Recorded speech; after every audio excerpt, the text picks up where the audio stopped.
Hello बच्चों, बहुत स्वागत है आपका आपके इस चैनल डेयरिंग टू स्कॉलर्स पर। और आज हम करेंगे क्वाड्रेटिक इक्वेशन से रिलेटेड बहुत बहुत इंपॉर्टेंट क्वेश्चंस। ये questions examination point of view से बहुत इंपॉर्टेंट है और आपको पता है कि एग्जाम में इजी क्वेश्चन भी आता है और डिफिकल्ट क्वेश्चन भी आता है। तो हम शुरुआत करेंगे एक इजी क्वेश्चन से और फिर धीरे धीरे लेवल ऑफ डिफिकल्टी हम बढ़ाते चले जाएंगे। तो शुरुआत करते हैं इस इजी क्वेश्चन से जिसमें लिखा है is x equal to -2 a solution of the equation x square plus 2x plus 8 equal to 0। तो इसमें हम सिंपली x इक्वल टू -2 इस इक्वेशन में रख देंगे और रखने के बाद अगर 0 आ जाता है then x equal to -2 is the solution. तो रखें तो देखो x स्क्वायर है यानी हमने रख दिया -2 स्क्वायर प्लस 2x है तो मीन्स 2 इंटू -2 प्लस 8। तो ये हो जाएगा 4 -4, ये माइनस प्लस माइनस हो जाएगा ना, प्लस 8। ये कैंसिल हो गया, this is equal to 8। Since it is not equal to 0 तो ये सॉल्यूशन नहीं है। तो आंसर होगा नो, आंसर होगा नो। ठीक है ना, इजी क्वेश्चन है। ऐसे क्वेश्चन फिर इन द ब्लैंक्स की फॉर्म में आ जाते हैं या एमसीक्यू की फॉर्म में आ जाते हैं। अब हम करेंगे अपना नेक्स्ट क्वेश्चन। दूसरा क्वेश्चन भी सिंपल है। देखो, if x plus a is a factor of 2x square plus 2ax plus 5x plus 10 equal to 0, find the value of a। अब भाई इसमें सीधा सा क्या कंसेप्ट है, कंसेप्ट यही है कि अगर x प्लस a फैक्टर है इस इक्वेशन का तो इसका मतलब x plus a equal to 0 और x equal to -a will satisfy the equation, satisfy the equation. कौन सी इक्वेशन? ये वाली क्वाड्रेटिक इक्वेशन। यानी x इक्वल टू -a पर जब हम वैल्यू रखेंगे x की -a तो ये चीज पूरी 0 हो जाएगी। चलो रख के देख लेते हैं। x इक्वल टू -a तो 2 इंटू -a स्क्वायर, ठीक है, x की जगह क्या रख दिया -a, plus 2 into a into -a यहां पर भी रख दिया, प्लस 5 इंटू -a प्लस 10। ठीक है, दिस इज इक्वल टू 0। अब हम इसे सॉल्व कर लेते हैं। 2 into a square minus 2 into a square minus 5 into a plus 10, ये कैंसिल और ये cancel, equal to 0। -5a plus 10 equal to 0, -5a equal to -10, a equal to -10 upon -5 which is 2। ये आपका आंसर होगा। एमसीक्यू में आ सकता है ये क्वेश्चन। ठीक है, आगे समझ में। नेक्स्ट क्वेश्चन देखो, वो भी आपको बहुत सिंपल लगेगा। If the discriminant of the equation 6x square minus bx plus 2 equal to 0 is 1। ठीक है, ये 1 लिखा हुआ है। Then find the value of b। बस इसमें ये पता होना चाहिए कि डिस्क्रिमिनेंट का क्या फॉर्मूला होता है। ठीक है, अब ये क्वाड्रेटिक इक्वेशन है। चलो यहां लिख लेते हैं 6x square minus bx plus 2 equal to 0। Solution लिख लो बच्चों। अब इसको कंपेयर करो स्टैंडर्ड फॉर्म से। किससे कंपेयर करोगे? स्टैंडर्ड फॉर्म से करोगे तो ये होता है ax square plus bx plus c equal to 0। a तो हो गया 6, b हो गया -b, c हो गया 2। लिख लो साहब, a हो गया 6, b हो गया -b और c हो गया 2। ये माइनस साइन लगाना मत भूल जाना, कुछ बच्चे भूल जाते हैं और कर देंगे साहब b हो जाएगा b। नहीं, x का कोफिशिएंट है b, वो क्या है यहां पर -b। So b is equal to -b। बहुत गौर करने वाली बात है ये। अब डिस्क्रिमिनेंट क्या होता है? d, b square minus 4ac, this is equal to 1 दे रखा है, 1 ज्यादा बड़ा बन गया। तो इसको देखो, b स्क्वायर क्या है -b, यानी -b square minus 4 into a क्या है, चलो ये ब्रैकेट हटाओ। ठीक है, a है 6 और c है 2 is equal to 1। This implies that b square minus, ये कितना हो जाएगा बच्चों, 4 1 जा 4, 4 2 जा 8 और ये 48 equal to 1। b square is equal to 1 plus 48, b square is equal to 49। ठीक है, तो b क्या हो जाएगा, under root of 49 which is plus minus 7। तो b की क्या वैल्यू होगी, प्लस माइनस 7। कुछ दो वैल्यू भी हो सकती हैं, b is equal to plus 7 and b is equal to minus 7। Fill in the blanks की फॉर्म में आ सकता है ये, ठीक है, नोट डाउन भी कर लेना।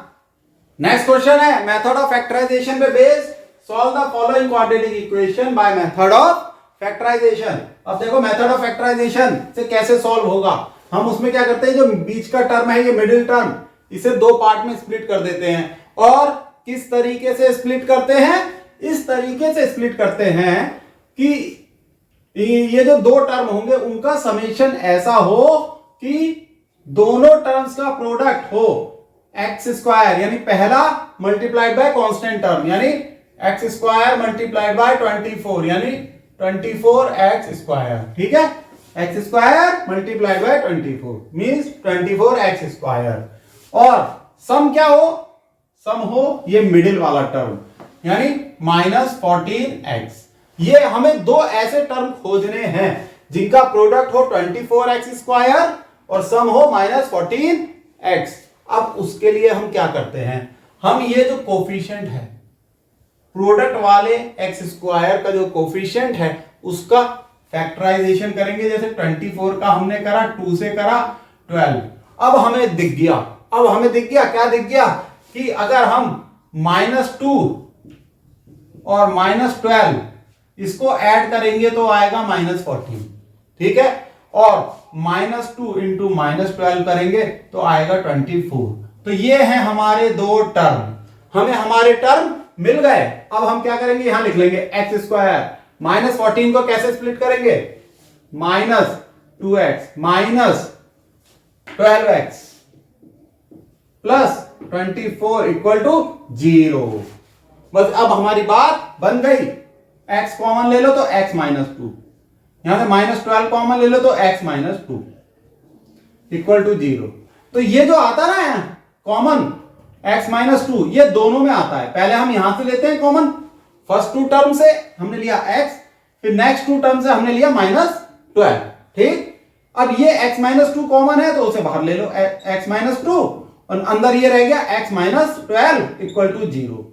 तो पहला सॉल्यूशन इससे आएगा x -2 इक्वल टू 0, तो ये हो गया x equal to 2, this is your answer.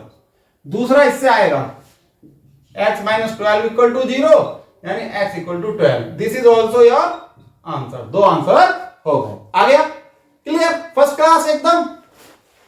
Next question में भी मेथड ऑफ फैक्टराइजेशन लगाना है, लेकिन क्वाड्रेटिक इक्वेशन आपकी चेंज हो गई है, कोई बात नहीं।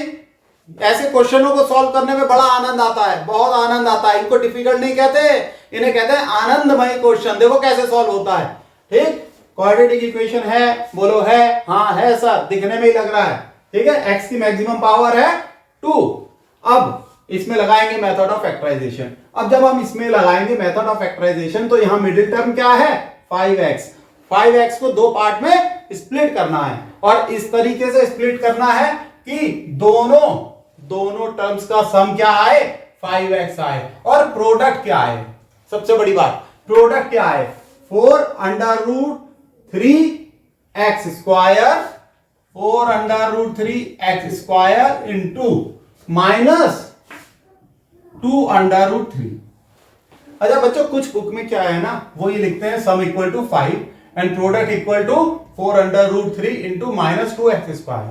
वो सिर्फ कोफिशिएंट से खेलते हैं, मतलब कोफिशिएंट का मल्टीप्लाई करते हैं, ये x² और x छोड़ देते हैं। देखो प्रोसेस वो भी सही है क्योंकि आंसर सही निकलेगा, ठीक है, लेकिन एक बेटर तरीके से प्रेजेंट करना हो तो ये तरीका होता है, ठीक है। हमें x को इंक्लूड करना चाहिए।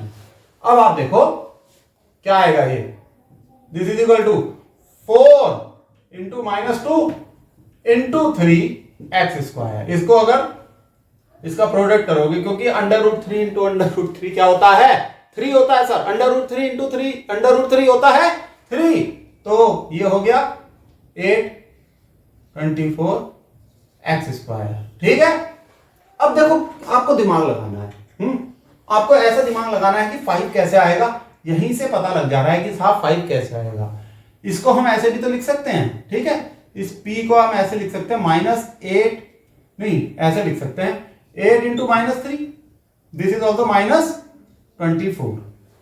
तो हमें हमारे दो टर्म मिल गए या नहीं? बिल्कुल मिल गए।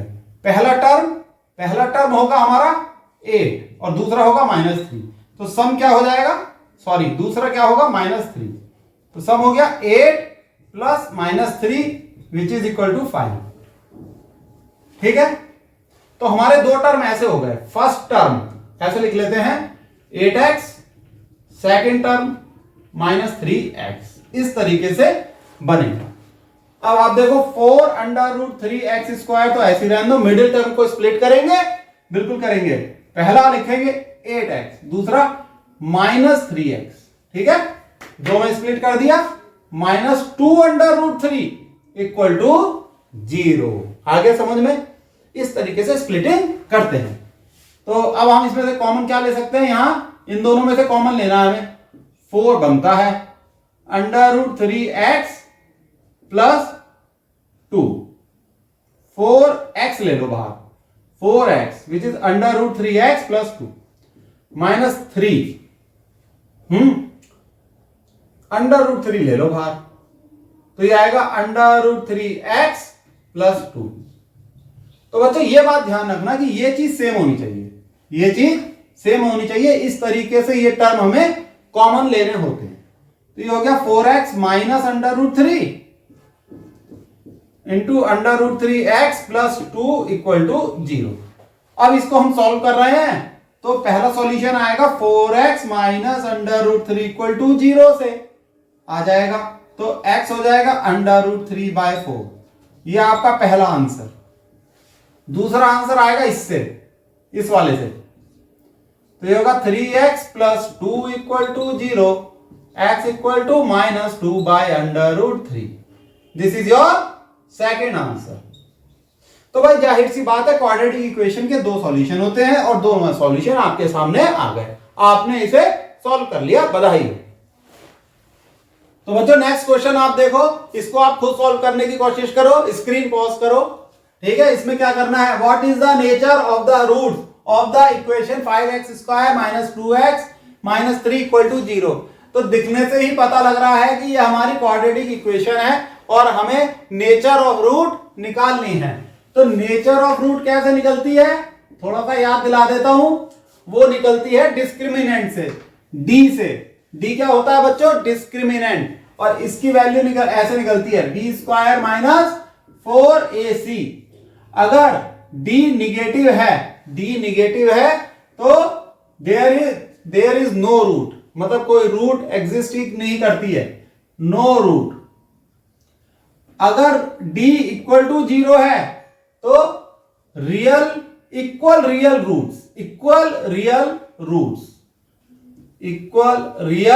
रूट्स, यानी दो रूट होंगी, यानी इसके दो सॉल्यूशन होंगे, लेकिन दोनों इक्वल होंगे, दोनों की वैल्यू सेम होगी। अगर d ग्रेटर देन 0 है, यानी पॉजिटिव है, तो क्या होगा, रियल एंड डिस्टिंक्ट रूट, यानी रूट्स रियल होंगी, रियल नंबर होंगे, लेकिन दोनों की वैल्यू अलग अलग होगी। लिखो रियल एंड डिस्टिंक्ट रूट्स, किस तरीके की, two real and distinct roots. दो रूट होगी बच्चों, कितनी, 2 रूट। अब इसे हम सॉल्व करते हैं, स्टैंडर्ड फॉर्म से कंपेयर कर लेते हैं। चलो पहले इक्वेशन लिख लो, 5x² - 2x - 3 equal to 0।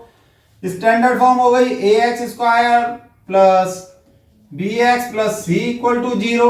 Compare करोगे तो a होगा 5, b होगा -2 और c होगा -3। लिख लो भाई, a होगा 5, b होगा -2, c होगा -3।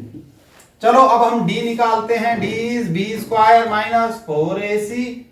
d वैल्यू रख दो, b² means -2² -4 into a is 5 and c is -3। इसे सॉल्व कर लेते हैं, ये हो जाएगा 4 माइनस हो जाएगा प्लस, 5 4 जा 20 और 20 into 3 is 60, so d is equal to 64। तो डी कैसा है, निगेटिव है? नहीं नहीं सर, डी तो पॉजिटिव है। Positive means this condition. तो ऐसे लिखो, since d is greater than 0, therefore equation has two real and distinct roots। Distinct का क्या अर्थ है? दो रूट ऐसी जिनकी वैल्यू अलग अलग होगी और दोनों रियल होंगी। ठीक है ना? आगे से हट जाओ, नोट डाउन कर लो। तो ये नेक्स्ट क्वेश्चन है, ये मल्टीपल चॉइस की फॉर्म में है। A number x is added to twice its square, the resultant is 21। ठीक है? The quadratic equation of the situation is, इन चारों में से बताओ। तो देखो सिंपल क्वेश्चन है, सिर्फ आपको लैंग्वेज पकड़नी है। और number is added, let the number हमें पता ही है x है, तो हमने x को ऐड कर दिया ट्वाइस इट्स स्क्वायर, यानी 2 इंटू एक्स स्क्वायर में। ठीक है? Twice the square of the number, इसमें ऐड कर दिया, तो वही रिजल्टेंट आया 21। अब 21 को इधर ले जाओ, x plus 2x square minus 21 equal to 0। इसको स्टैंडर्ड फॉर्म में लिख लो, जिसमें x स्क्वायर पहले आता है, तो ये हो जाएगा 2x square plus x minus 21 equal to 0। तो भाई कौन सा ऑप्शन सही लग रहा है? बी सही लग रहा है। सही है, सिंपल, बस समझने की देर है, एकदम सिंपल हो जाता है।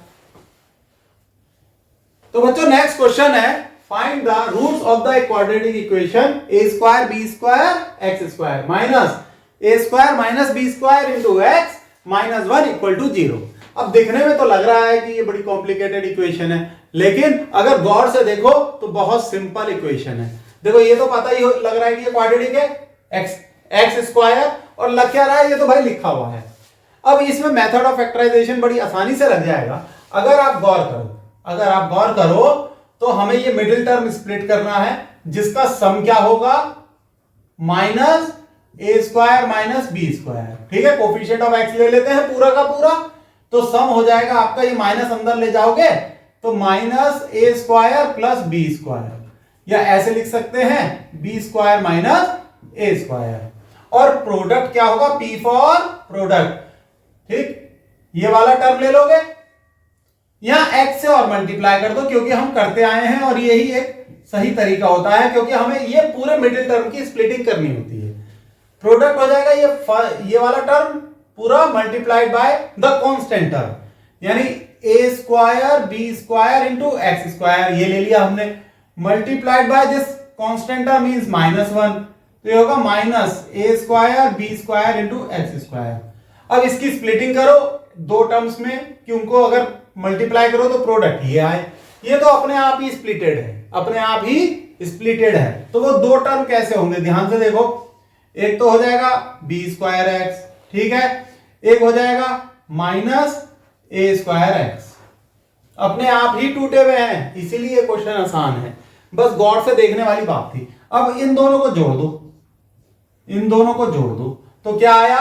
ये आ गया ना, बिल्कुल आ गया। इन दोनों को मल्टीप्लाई कर दो तो क्या आया? ये आ गया, प्रोडक्ट आ गया।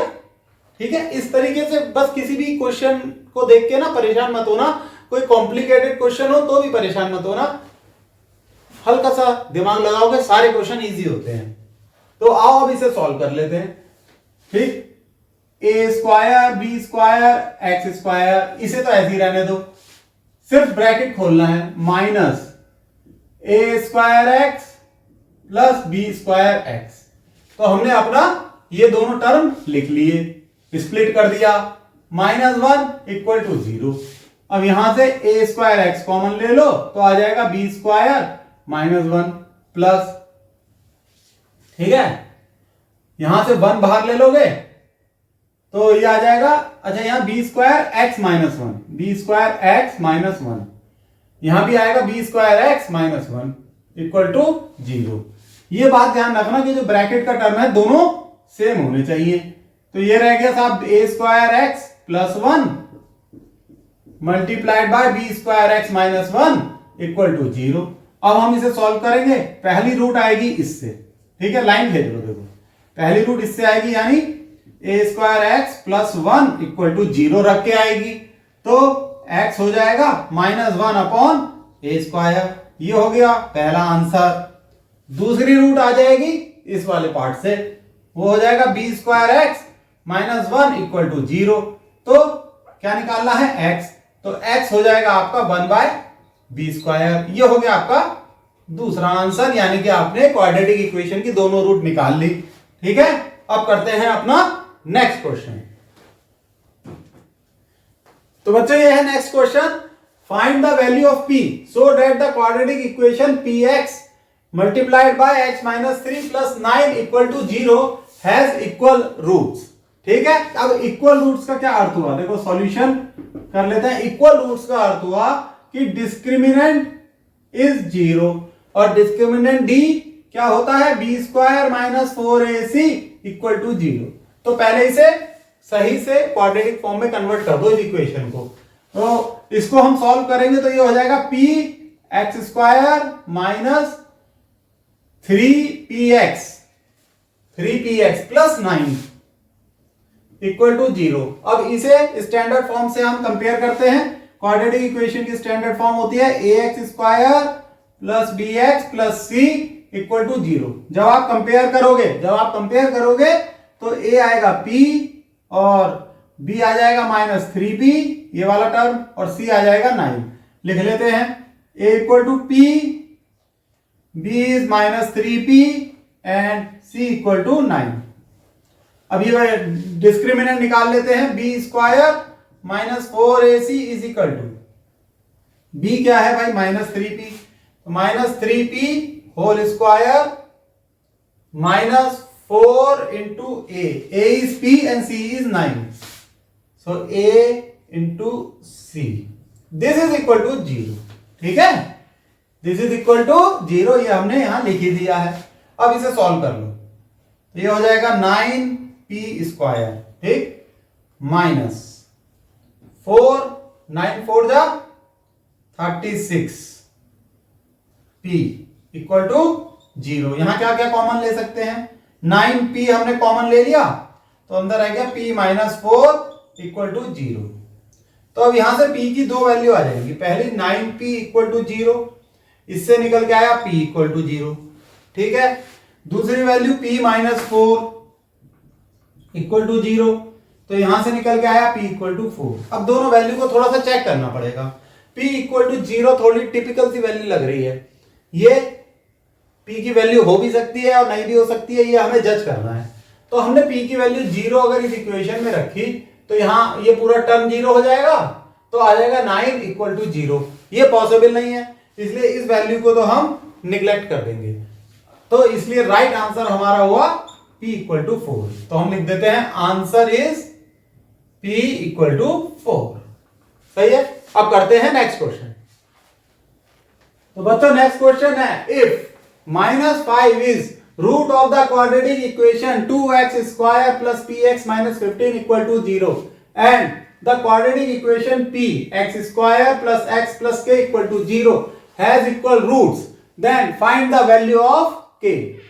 तो देखो सबसे पहले -5 हमें दे रखा है इस क्वाड्रेटिक इक्वेशन का रूट, तो इसका ये अर्थ हुआ कि जब हम x की जगह -5 रखेंगे तो हमें यहां से p की वैल्यू निकालनी है, इसलिए हमें ये बात दे रखी है। चलो करें, चलो पहले तो लिख लो इसका सॉल्यूशन। तो हम क्या करेंगे, x की जगह -5 रख देंगे, तो 2 इंटू -5 का स्क्वायर यहां पर रख दिया ना -5, प्लस p इंटू -5 फिर -15 तो है, दिस इज इक्वल टू 0। यहां लाइन खींच देते हैं, क्वेश्चन थोड़ा सा लेंथी होने वाला है।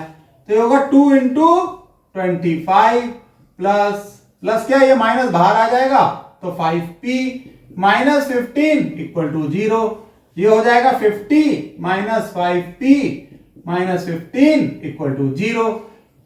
50 माइनस 15 कितना होता है बच्चों, 35। तो 35 minus 5p equal to 0, 5p equal to 35। चलो -5p इक्वल टू -35 ऐसे लिख देते हैं, कभी कभी समझ में नहीं आता ना, ये कट गया, p क्या होगा 35/5 विच इज 7। तो p की वैल्यू 7 निकल के आ गई, लेकिन हमसे p थोड़ी पूछा है, हमसे तो k पूछा है। Find the value of k। अब p की वैल्यू 7 इस इक्वेशन में रख दो, तो ये हो जाएगा 7 into x square plus x plus k equal to 0। ये हो गया 7x square plus 7x plus k equal to 0।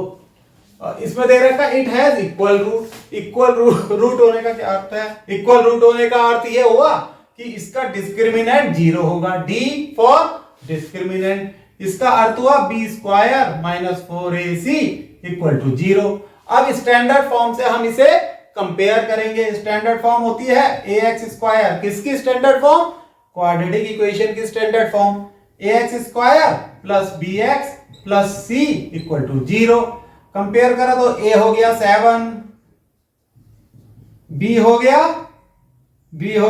7, c हो गया, c क्या है भाई? c क्या है? c है k। ठीक है, अब b स्क्वायर माइनस 4ac जब 0 रखोगे तो मीन 7 स्क्वायर माइनस 4 इंटू ए बोले तो 7 इंटू सी यानी k इक्वल टू 0। अब इसे सॉल्व करना बाकी रह गया है। 7 हम इससे बाहर ले सकते हैं, तो ये हो गया 7 माइनस 4k इक्वल टू 0। तो इधर जाके ये 7 भी 0 हो जाएगा, यहां लाइन खींच लो, तो 7 minus 4k equal to 0, k equal to 7/4। This is your answer. ठीक है, आसान है ना? बस क्वेश्चन समझ में आना चाहिए, आप तो सॉल्व कर लोगे। चलो अब क्या करेंगे? नेक्स्ट क्वेश्चन करेंगे, अभी रुकेंगे नहीं, अगले क्वेश्चन पे आ जाओ फौरन। पेन और नोटबुक रेडी रखो। तो बच्चों ये है हमारा next question. The sum of two numbers is 9 and the sum of their reciprocals is 1/2. Find the number. तो दो नंबर हैं, दोनों का सम 9 है, तो एक रफ वर्क करके दिखा दिया हमको। एक नंबर मान लो x है, एक नंबर x है, दूसरा y है, तो दोनों का सम होगा 9। तो हम नंबर x और y नहीं लेंगे, हम पहला नंबर तो लेंगे x, दूसरा नंबर लेंगे y को ऐसे कर देंगे हम 9 माइनस x, तो यानी हमारा सेकंड नंबर होगा 9 माइनस x। तो अब देखो इसको प्रेजेंट भी करना है, तो प्रेजेंट करने का तरीका भी मैं आपको सिखाता हूं। लिखते हैं लेट फर्स्ट नंबर क्या लेंगे हम? x। तो सेकंड नंबर क्या होगा? बताओ क्या होगा? बिल्कुल सही बता रहे हो, भले ही बोर्ड देख के बताया आपने, लेकिन सही बताया, 9 माइनस x। ठीक, अब इनके रेसिप्रोकल का सम 1/2 है, तो इसका क्या अर्थ हुआ? एक लाइन और लिख दो, अकॉर्डिंग टू क्वेश्चन। ठीक, प्रेजेंटेशन के अलग से नंबर होते हैं। अकॉर्डिंग टू क्वेश्चन रेसिप्रोकल का सम 1/2 है, तो x का रेसिप्रोकल होगा 1/x प्लस 9 माइनस x का होगा 1/9 माइनस x। इन दोनों का सम क्या है? 1/2 दे रखा है। अब इसे सॉल्व कर लेते हैं, तो ये सॉल्व होके ऐसे हो जाएगा, देखो ये इधर चला जाएगा 9 माइनस x प्लस x इधर आ गया upon x into 9 minus x। ठीक है, इज इक्वल टू 1/2। अब ये x से ये x कैंसिल हो गया। ठीक, 2 इधर ले जाओगे, चलो एक स्टेप बढ़ा लेते हैं जिससे बेहतर समझ में आए, तो ये हो जाएगा 9 upon x into 9 minus x equal to 1/2। अब कर लो, 2 से इधर मल्टीप्लाई करो और इधर 1 से, तो ये हो जाएगा 9 into 2 equal to x into 9 minus x। यहां पे लाइन खींचते हैं, अब सीधे यहां आ गए। 9 इंटू 2 क्या है बच्चों? ध्यान से देखो, 9 इंटू 2 इज 18 इक्वल टू, यहां मल्टीप्लाई करोगे 9x माइनस x स्क्वायर, ये दोनों टर्म इधर ले आओ, x square minus 9x plus 18 equal to 0। एक चीज बच्चों ध्यान रखना कि हम ये टर्म इधर इसलिए लाए हैं जिससे x स्क्वायर का कोफिशिएंट पॉजिटिव हो जाए। ठीक है, +1, इससे ना आसानी हो जाती है, आसानी इक्वेशन को सॉल्व करने में हो जाती है। ठीक है, तो अब हम इसे देखो मेथड ऑफ फैक्टराइजेशन से सॉल्व कर सकते हैं। जब हम इसे मेथड ऑफ फैक्टराइजेशन से सॉल्व करेंगे तो थोड़ा सा रफ वर्क करेंगे। तो बच्चों प्रेजेंटेशन में ध्यान रखना, जब सब्जेक्टिव क्वेश्चन होगा तो आप यहां पर एक लाइन खींच देना और ऊपर लिख देना रफ। क्या लिखोगे? ROUGH, rough. और यहां पर रफ वर्क शो करना। इससे क्या होता है ना कि एग्जामिनर के दिमाग में यह बात फिट हो जाती है कि यार बच्चे में टैलेंट है, बच्चे को सब कुछ आता है और उसने यहां पर रफ वर्क भी किया है। बहुत इंप्रेस होता है एग्जामिनर। अभी तक मैं लगभग 5000 कॉपीज चेक कर चुका हूं और उसके तजुर्बे से बता रहा हूं, रफ वर्क देख के एग्जामिनर बहुत इंप्रेस होता है। मार्क्स डबल, एक में रफ वर्क करोगे दूसरे क्वेश्चन में नंबर मिल जाएंगे इसके, इतना इंप्रेस हो जाता है। तो चलो करते हैं। अब देखो, जब हमें इसको सॉल्व करना है मेथड ऑफ फैक्टराइजेशन से, तो हमें ये मिडिल टर्म को दो पार्ट में ऐसे स्प्लिट करना है जिनका सम हो -9x। -9x प्रोडक्ट क्या हो? p for product, x² into 18, यानी पहले का और कांस्टेंट टर्म का मल्टीप्लीकेशन। तो ये हो जाएगा x² into 18 which is 18x²। अब दो टर्म यहां बनाने के लिए हम क्या करते हैं, 18 का फैक्टर कर देते हैं इस तरीके से। 18 का करा, पहले 2 से करा तो यहां हो गया 9, फिर 3 से करा, यहां हो गया 3। अब थोड़ा सा दिमाग लगाओ, हमें यहां -9 लाना है। तो देखो वो कैसे आएगा, देखो 3 इंटू 2 दिस इज 6 और इधर रह गया 3, तो 6 इंटू 3 इज 18। प्रोडक्ट तो 18 आ रहा है भाइयों। अब सम 9 कैसे लाएं? 6 प्लस 3 9 होता है, -9 नहीं होता है। अब आपको क्या करना पड़ेगा, एक साइन यहां लगाओ, एक साइन यहां लगाओ, यहां ब्रैकेट लगाओ और बीच में प्लस का साइन लगा दो। बस ये दिमाग लगाना होता है। -6 प्लस -3 इज -9, -6 इंटू -3 इज 18। बन गया हमारा काम। देखो अब हमें दो टर्म क्या मिले, हमें जो दो टर्म मिले वो ये मिले, -6x -3x। ठीक है, -6x -3x। ज्यादा समझा दिया? मेरे ख्याल से आप एक्सपर्ट हो चुके होंगे अब इस काम में। तो देखो x² -6x -3x plus 18 equal to 0। बन गया काम। x बाहर ले लो तो x -6, यहां से -3 बाहर ले लो तो x -6 इक्वल टू 0। तो ये हो गया आपका x -6 common into x -3 equal to 0। पहला टर्म आएगा इससे, दूसरा इससे, लाइन खींच लो। तो x -6 इक्वल टू 0 रखोगे तो x equal to 6, x -3 equal to 0 रखोगे तो x इक्वल टू 3। तो ये आपका आंसर है। ठीक है, first term is 6 and second term is 3। ठीक है, आप आंसर यहां लिख सकते हो। फर्स्ट टर्म 6, सेकेंड टर्म क्या लिखोगे बच्चों? 3। 9 - 6 होगा ना 3, और यहां से भी निकल के आ रहा है। ठीक है, हो गया।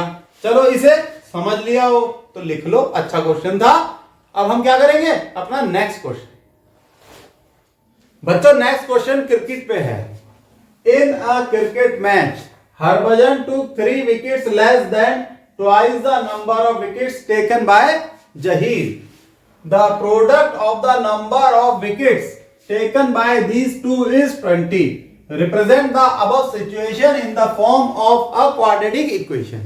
तो ये 2015 में ये CBSE बोर्ड एग्जाम में आया था। उस जमाने में हरभजन सिंह और जहीर खान फेमस बॉलर थे इंडियन टीम के, और इंडियन टीम इन पे बहुत डिपेंड करती थी। तो इसी पे क्वेश्चन है। तो इसमें चूंकि ये एक ऑब्जेक्टिव क्वेश्चन है और इसमें 4 ऑप्शन भी दे रखे हैं, तो इसको प्रेजेंट नहीं करेंगे, बस इसको मैं समझाऊंगा कि कैसे करना है। तो इसमें आप ये देखो, जो हरभजन ने विकेट लिए उसके बारे में लिखा हुआ है 3 wickets less than twice the number of wicket taken by Zaheer. इसलिए हम जहीर के जो विकेट हैं वो x मान लेंगे। जहीर इज इक्वल टू x है, जहीर के विकेट हम मान लेंगे x। तो हरभजन के विकेट कितने होंगे? हरभजन सिंह के विकेट भाषा को पकड़ना पड़ेगा आपको। किसको? भाषा को, यानी लैंग्वेज को। ट्वाइस ऑफ जहीर -3, जहीर से दुगने और उसमें से भी 3 कम, मीन्स 2x -3, और इनके विकेट्स का प्रोडक्ट है 20। इसका क्या अर्थ हुआ? x into 2x -3 equal to 20। Solve कर लो। 2x square minus 3x equal to 20। तो ये हो जाएगा 2x square minus 3x minus 20 equal to 0। ठीक है, अब देखो यहीं तक क्वेश्चन खत्म हो जा रहा है। हम इसे आगे सॉल्व भी कर सकते हैं, लेकिन इन्होंने हमसे सिर्फ क्वाड्रेटिक इक्वेशन पूछी है। तो कौन सा आंसर सही होगा? आंसर होगा सी। अब बच्चों एक बात आप देखो कि इन्होंने ये नहीं, क्वेश्चन में ये मेंशन नहीं है कि x क्या है, लेकिन क्वेश्चन की लैंग्वेज से ही पता लग रहा है x क्या होगा? Wicket taken by Zaheer. ठीक है, तो क्वेश्चंस में ना लैंग्वेज पकड़नी जरूरी होती है। एक बार लैंग्वेज पकड़ में आ जाए तो बल्ले बल्ले है, फिर तो बल्ले बल्ले। नेक्स्ट क्वेश्चन देखते हैं, ये भी बहुत मजेदार इंटरेस्टिंग क्वेश्चन है। 3 consecutive natural numbers are such that the square of the middle number exceeds the difference of the squares of the other 2 by 60. Find the numbers. तो बच्चों इस तरीके के क्वेश्चन बोर्ड के एग्जाम में बहुत आते हैं, इनकी आपको प्रैक्टिस होनी बहुत जरूरी है। अब देखो 3 कॉन्जिक्यूटिव नंबर्स हैं, जब 3 कॉन्जिक्यूटिव नेचुरल नंबर्स का अर्थ हुआ, क्या हुआ? हम क्या ले सकते हैं? हम ले सकते हैं x, x plus 1, x plus 2। Consecutive का क्या अर्थ हुआ? एक के बाद एक, एक के बाद एक। अगर एक 2 है तो दूसरा 3 होगा, फिर 4 होगा। तो हम ये ले सकते हैं, let the 3 numbers be x, x plus 1, ठीक है, x प्लस 2। अब क्वेश्चन की लैंग्वेज को फिर से समझना है और उसके हिसाब से चलना है। Such that the square of the middle term, square of the middle number, middle number क्या है? ये इसका स्क्वायर, ठीक है, equal to exceed the difference of the square of the other 2। Difference of the square of the other 2, बात को समझो, इन दोनों का डिफरेंस, इनमें से बड़ा कौन सा है? ये। तो इसका क्या अर्थ हुआ? x प्लस 2 का स्क्वायर माइनस एक्स स्क्वायर। ठीक है, ये इनसे बड़ा है। कितना बड़ा है? 60। तो यहां ऐसे करके प्लस 60 कर दो। ठीक, ये है क्वेश्चन की लैंग्वेज और ये बन के आई है इक्वेशन। अब इसे सॉल्व करो। X square plus 1 plus 2x, ठीक है, is equal to x square plus 4 plus 4x minus x square plus 60। अब यहां ऐसे कर दो, x square plus 1 plus 2x, ये ऐसे ही रहेगा, ये कैंसिल हो गया, और ये देखो ये हो जाएगा आपका 4x, और 4 और 60 को ऐड कर दो, it will be 64। 4x plus 64। अब यहां पर ले आओ सब कुछ, यहां ले आओ, तो ये हो जाएगा x square plus 1 plus 2x, ये इधर हो जाएगा माइनस 4x, और इधर माइनस 64 इक्वल टू 0। अब देखो कैसे बन गई इक्वेशन। एक्स स्क्वायर, ये क्या हो जाएगा बताओ? 2x minus 4x, it is minus 2x, और इधर होगा 1 माइनस 64 यानी माइनस 63 इक्वल टू 0। ये बन गई आपकी क्वाड्रेटिक इक्वेशन। अब हमें इस क्वाड्रेटिक इक्वेशन को सॉल्व करना है और हमारा आंसर आ जाएगा।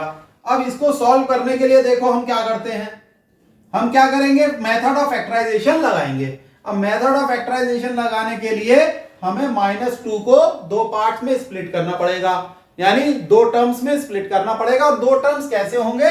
जिनका सम हो -2x और प्रोडक्ट क्या हो?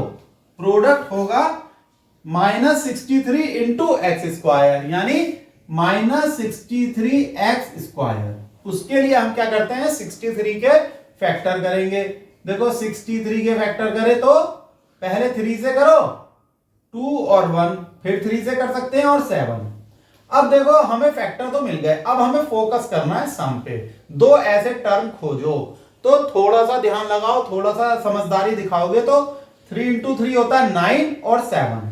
तो 9 और 7 में से हमें -2 निकालना है। ठीक है, तो कैसे निकालोगे? -9 + 7 = -2।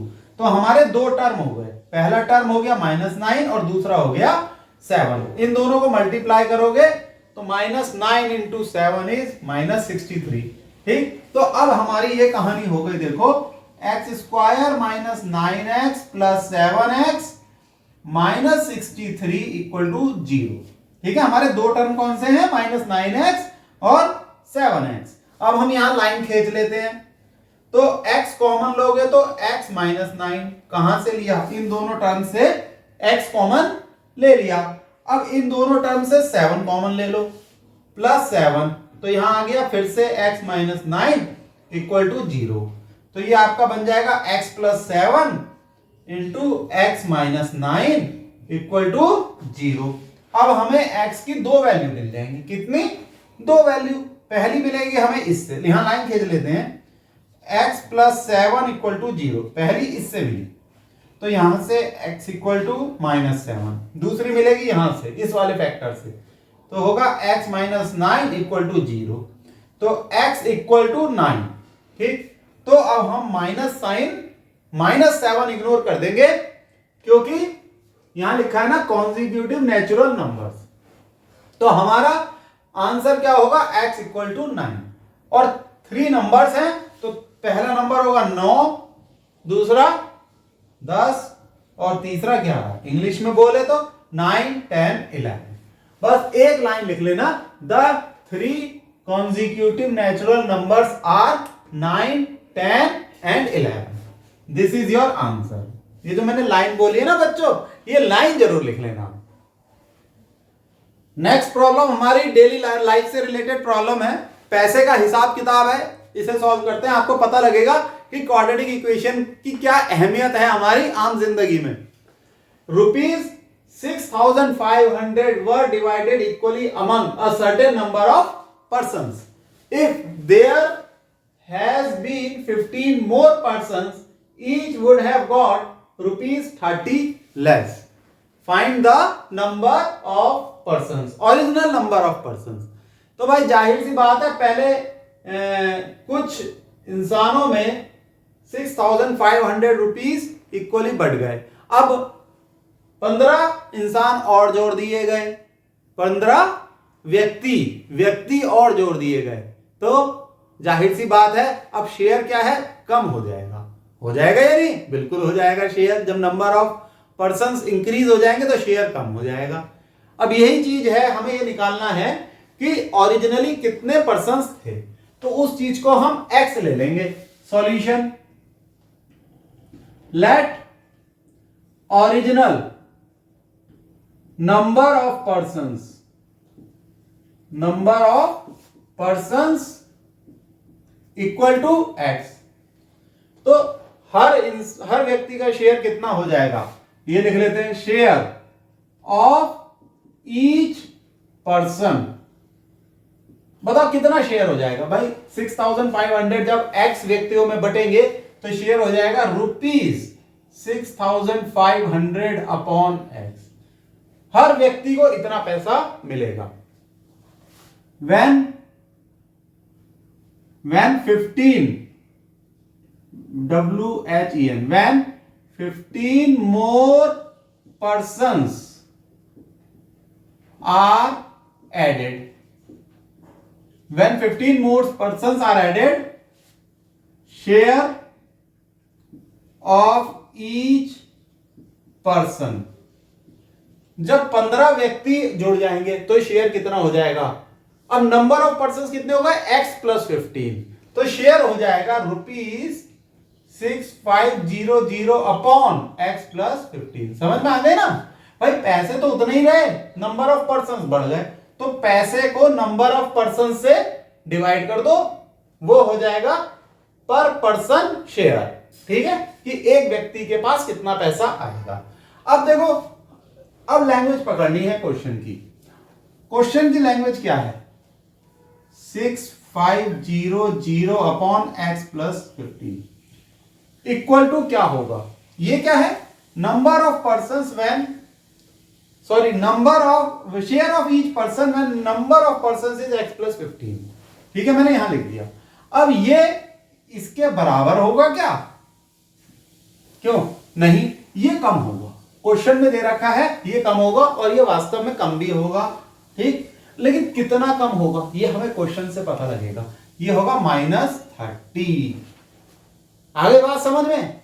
कुछ बच्चे क्या करते हैं ना, यहां +30 कर देते हैं। भाई उनको पता नहीं दिमाग में क्या होता है। भाई जाहिर सी बात है ये फिगर छोटी होगी क्योंकि ये x प्लस 15 से डिवाइड हो रही है और ये फिगर बड़ी होगी, तो -30 आएगा। यहां गलती से भी बच्चों +30 मत कर लेना। यही आपको अपना दिमाग लगाना है, लॉजिक लगाना है। यही मैथमेटिक्स का खेल है। बस अब कुछ नहीं बचा, इसे थोड़ा सा सॉल्व करो, एक क्वाड्रेटिक इक्वेशन आ जाएगी। चलो सॉल्व करते हैं। देखो इसको यहां ले आते हैं, यहां ले आते हैं। 6500 upon x plus 15 minus 6500 upon x equal to -30 equal to -30। अब इसे फर्दर सॉल्व करते हैं। यहां ऐसे लाइन खींच लेते हैं। 6500 कॉमन हो जाएगा। 6500 ब्रैकेट में आपका आ जाएगा 1 upon x plus 15, 1 upon x plus 15। गंदा हो गया, x प्लस 15 साफ हो गया, minus 1 by x equal to -30। यहां तक तो बिल्कुल समझ में आ गया होगा एकदम। अब इसे प्लस कर लें। 6500 1 upon x minus 1 upon x plus 15 equal to 30। ये भी सही हो गया। अब थोड़ा सा सॉल्व कर लें। 6500 x plus 15 minus x upon x into x plus 15। ये बड़ा ब्रैकेट बनाना पड़ेगा। This is called square bracket equal to 30। अब ये x से ये x कैंसिल हो गया, तो 6500 इंटू 15 अपॉन ये x का अंदर मल्टीप्लीकेशन कर दो, x square plus 15x equal to 30। ये यहां से कैंसिल हो गया, 2 हो जाएगा। ठीक है, और ये यहां से कैंसिल हो गया, इसे 2 से कर दो तो 3 और 7 या 15 5 0 3 7 3 2 5 0 3 2 यहां से एक बचा 3 2 5 0। जल्दबाजी में कभी कभी कैलकुलेशन मिस्टेक हो जाती है बच्चों, ध्यान रखना। और यहां रह गया 1। ठीक, तो ये हो गया आपका 3250 equal to x square plus 15x। तो इक्वेशन क्या बनी? X square plus 15x minus 3250 equal to 0। ये हमारी एक क्वाड्रेटिक इक्वेशन बन गई। अब इसे सॉल्व करेंगे।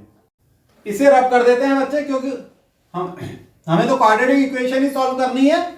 ठीक है, इतनी जगह पे हमारा क्वेश्चन आराम से हो जाएगा। तो अब जब हमें ये क्वाड्रेटिक इक्वेशन सॉल्व करनी है, we can solve it by method of factorisation. जब मेथड ऑफ फैक्टराइजेशन लगाओगे तो 2 टर्म में स्प्लिट करोगे। किसको? 15x को। ठीक है, और प्रोडक्ट क्या होना चाहिए दोनों टर्म्स का? अब तो एक्सपर्ट हो गए हो।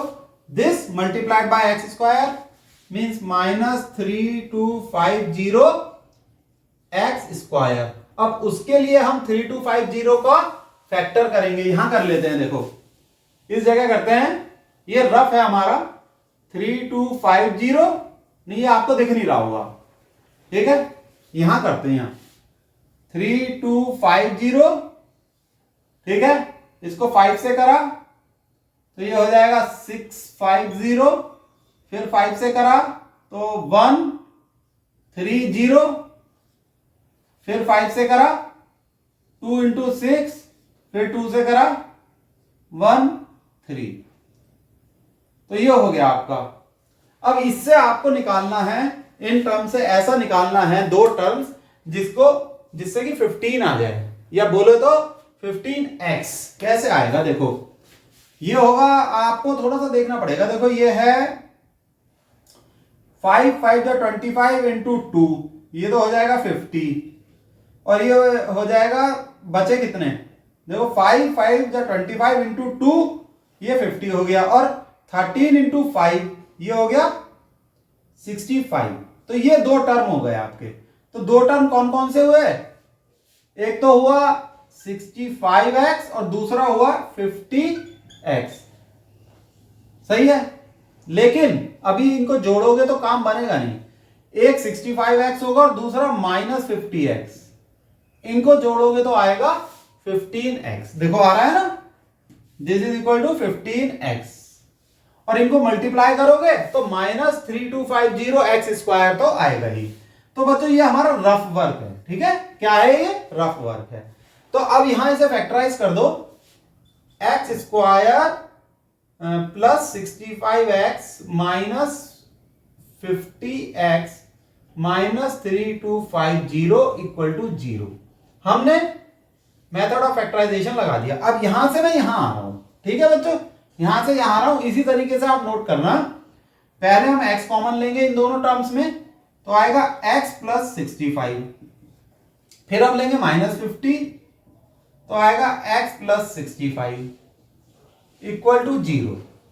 तो हो जाएगा x minus 50 into x plus 65 equal to 0। अब x की दो वैल्यू आ जाएगी, पहली इससे आएगी x माइनस 50 इक्वल टू 0, इसका अर्थ क्या हुआ, x इक्वल टू 50।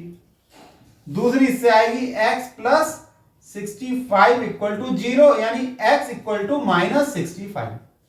तो number of persons cannot be negative, इसलिए हम x इक्वल टू -65 इग्नोर कर देंगे। तो हमारा आंसर होगा x इक्वल टू 50। तो आप लास्ट में ये लाइन लिख देना, original number of persons equal to 50। ठीक है ना, क्लियर हो गई बात, समझ में आ गई, बिल्कुल फर्स्ट क्लास।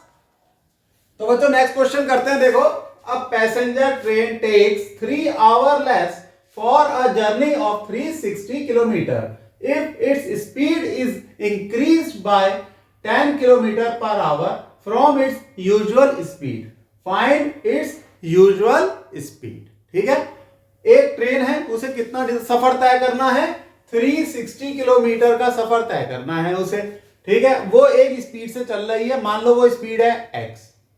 अब अगर वो स्पीड बढ़ा दे 10 किलोमीटर पर आवर, तो इतना डिस्टेंस ट्रैवल करने में फिर समय कम लगेगा। भाई स्पीड बढ़ गई तो समय कम लगा, और वो कितना कम लगा समय, वो लगा 3 hours कम लगा। तो हमें यूजुअल स्पीड निकालनी है, तो इसी को हम x मान लेते हैं। Let usual speed of train, usual speed means normally जिस स्पीड से वो ट्रेन चलती है, it is x kilometre per hour. सही हो गया ना। अब डिस्टेंस कितना कवर करना है, 360 किलोमीटर। तो टाइम क्या होता है, time is distance upon speed. सही हो गया। And this is equal to, distance है 360 किलोमीटर और टाइम स्पीड क्या है, स्पीड है x। तो ये जो आएगा टाइम आएगा आवर्स में, h फॉर आवर्स। तो यहां h में दे रखा है, चलो इसे h लिख लेते हैं, ये भी यहां से r हटाओ। ठीक है, अब सही है। और अब स्पीड बढ़ गई, कितनी बढ़ गई, 10 kilometre per our. When speed is increased by 10 kilometre per our, तब टाइम कितना हो जाएगा, तब टाइम हो जाएगा, डिस्टेंस तो उतना ही रहेगा 360 किलोमीटर, और स्पीड क्या हो जाए, स्पीड हो जाएगी x प्लस 10। ठीक है, स्पीड बढ़ गई ना, बढ़ के कितनी हो गई, x प्लस 10। अब इन दोनों टाइम में एक रिलेशन दे रखी है क्वेश्चन में, वो रिलेशन ये दे रखी है, ये लिख सकते हो according to question, according to question, वो ये दे रखी है कि ये जो टाइम रिड्यूस हुआ है, this is the reduce time, तो ये कितना रिड्यूस हुआ है? अगर पुराने टाइम से कंपेयर करें तो ये तो हो गया पुराना टाइम, ठीक है, जबकि नॉर्मल स्पीड से चल रही है, यूजुअल स्पीड से ट्रेन चल रही है। ये रिड्यूस हुआ है 3 आवर्स। बस यहां से हमें हमारी क्वाड्रेटिक इक्वेशन मिल जाएगी। बच्चों इस चीज को दोबारा समझ लो आप। देखो ये वो टाइम है जो स्पीड बढ़ने से कम हो गया और ये वो टाइम है जो यूजुअल स्पीड पर है। तो ये टाइम कितना कम हो गया? 3 आवर्स कम हो गया, इसलिए -3 यहां लिख दिया है।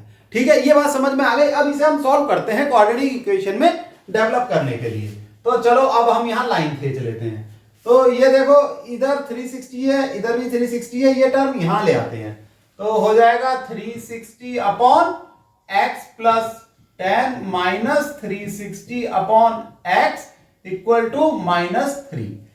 क्रॉस मल्टीप्लाई कर दो, एक तो 360 ले लो बाहर, 360 ले लिया हमने बाहर, 1 upon x plus 10 minus 1 upon x equal to -3। 360 बाहर रहेगा और ये हो जाएगा x minus 10 upon x square plus 10x। समझ गए ना? ये तो आपको पता ही है, क्रॉस करके हमने इसे सॉल्व कर दिया, इज इक्वल टू -3। ये x से x कैंसिल। अब देखो ऊपर क्या रह जाएगा, 360 into -10 upon x square plus 10x equal to -3। अब ये -3 तो नीचे आ जाएगा और ये ऊपर चला जाएगा, तो 360 into -10 upon -3 equal to x square plus 10। ये माइनस से माइनस कैंसिल, ये 3 से हो जाएगा 120, तो 120 इंटू 10 ये हो जाएगा 1200। तो जो इक्वेशन बनेगी 1200 इक्वल टू x स्क्वायर, इधर x है बच्चों, प्लस 10x। तो ये आपकी क्वाड्रेटिक इक्वेशन बन गई। ये आप नोट कर लो और इधर इतना पोर्शन, ये वाला पोर्शन मैं रब कर देता हूं, आप नोट कर लो बच्चों। तो बच्चों यहां से मैं रब कर रहा हूं, ठीक है, कुछ पोर्शन यहां का भी कर दिया, इतने में हमारा ये क्वेश्चन आराम से पूरा हो जाएगा। सही है। अब देखो ये इक्वेशन है हमारी, ये क्वाड्रेटिक इक्वेशन है, इसे यहां लिख लेते हैं और सही करके लिख लेते हैं x स्क्वायर प्लस 10x, और ये यहां जाके माइनस हो जाएगा, -1200 इज इक्वल टू 0। अब इसे हमें सॉल्व करना है, हम वही मेथड ऑफ फैक्टराइजेशन लगा देते हैं। तो जब हम इसे सॉल्व करेंगे तो सम जो आएगा, ये इस मिडिल टर्म को स्प्लिट करना है, तो सम आना चाहिए 10x और p फॉर प्रोडक्ट आना चाहिए this part into x square, -1200 x square. उसके लिए हम 1200 को फैक्टराइज कर देंगे, ठीक है। तो इसको यहां फैक्टराइज करते हैं हम 1200, ठीक, 10 से अगर करोगे तो 120, 10 से करोगे तो 12 और 3 से करोगे तो 4। तो दो हमें टर्म्स हमारे मिल जाएंगे, हमें बस थोड़ा सा दिमाग लगाना है। 10x आना चाहिए, तो एक तो हो जाएगा देखो 40x और दूसरा हो जाएगा -30x, तो 40x माइनस 30x हो जाएगा आपका 10x। तो हम इसे ऐसे लिखेंगे, x square plus 40x minus 30x minus 1200 is equal to 0, ठीक है। x कॉमन ले लो तो ये x प्लस 40, यहां से -30 कॉमन ले लो तो x प्लस 40 इक्वल टू 0, ठीक है। ये तो आपको पता ही है, इन दोनों टर्म से x कॉमन लिया और इन दोनों टर्म से -30, सही है। अब यहां पे सॉल्व कर लेते हैं, ये इक्वेशन ऑलमोस्ट सॉल्व हो गई है। x minus 30 into x plus 40 equal to 0। तो पहला सॉल्यूशन यहां से निकलेगा, x माइनस 30 इक्वल टू 0 और x इक्वल टू 30। दूसरा निकलेगा यहां से x प्लस 40 इक्वल टू 0, तो आएगा x इक्वल टू -40। तो स्पीड निगेटिव नहीं हो सकती है, इसलिए हम इसे इग्नोर कर देंगे। तो आप लिख देना speed cannot be negative, so we neglect x equal to -40। x क्या है? स्पीड है ना, हमारी यूजुअल स्पीड जो हमें निकालनी है। तो जो हमारा आंसर होगा वो होगा ये 30। तो एक लाइन आप लिख देना, वो लाइन मैं यहां लिख रहा हूं इस ब्रैकेट के अंदर, यही है जो पूछा गया है। Usual speed of train is 30 kilometre per hour. सही है, ये आपका आंसर निकला था। आगे समझ में? तो बच्चों इतने क्वेश्चन बहुत हैं, ये इंपॉर्टेंट क्वेश्चंस थे। आप इनकी प्रैक्टिस करो, कुछ क्वेश्चंस अपनी तरफ से भी करो, और अगर कोई प्रॉब्लम होती है तो मुझे कमेंट बॉक्स में लिख के भेज दो, मैं डेफिनेटली सॉल्व करूंगा। ओके बच्चों, ठीक है, bye, see you, all the best.